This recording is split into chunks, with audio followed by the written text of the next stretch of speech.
Major daw ang natutunan ni Miss Universe 2010 fourth runner-up Venus Ra sa kanyang pagsabak noon sa prestigious competition. Ano naman kaya ang major advice niya sa ating pambato ngayong taon na si Maxine Medina? Yan ang chika ni Nelson Canlas. Taong 2010 nang mabigyan ng pagkakataon ng isang dilag mula sa Bicol na makatungtong sa entablado ng Miss Universe at maging fourth runner-up sa 2010 Miss Universe. Philippines! Hanggang ngayon, baon pa rin daw ni Maria Venus Ra ang mga alaala mula sa kanyang pagtatrabaho sa isang government office sa Bicol hanggang sa sumali at manalo sa Binibining Pilipinas. Muntik pa siyang hindi makasabak sa Miss U sa Las Vegas noon dahil sa pagpapadethrone sa kanya ng Binibining Pilipinas bunsod sa issue ng kanyang citizenship.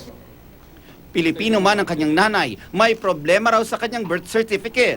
Ngayon, nare-realize ko na everything really happened for a reason, and everything really happened because the Lord has a purpose why those things happened. What is one big mistake that you've made in your life, and what did you do to make it right?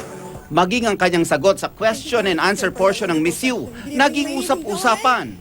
There is nothing major, problem that I have done in my life. Maraming pinto ang nabuksan sa pagsali niya sa Miss Universe pageant. Dati kasi pag taga-probinsya, maitim, hindi masyadong maganda ang tingin. Sa amin lalo sa probinsya, pag sumasali ako dati ng competition, ay maitim, okay lang, sige, foundationan yung buong katawan. And I believe also inspired many young women na kahit pala taga-probinsya ako, kahit pala mahirap kami, kahit hindi ako kayang pasalihin ng parents ko, kung may potential ako, kayang-kaya rin pala na mag-compete nationally and internationally. Naiintindihan daw ni Venus ang pressure na marahil ay nararamdaman ng ating kandidatang si Maxine Medina at ang kanyang pakiramdam kung paano i-represent ang buong bansa sa isang pagkakataon na buong mundo ay nakatutok. Payo ni Venus, listen to your mentors and not your detractors, lalo pat maras daw ang opinyon ng iba sa social media. Ang lagi ko namang sinasabi sa kanya before was really to know yourself first. Kasi kung hindi mo kilala ang sarili mo, ang bilis masway ng opinion ng ibang tao. Nelson Canlas, updated sa Showbiz Happenings.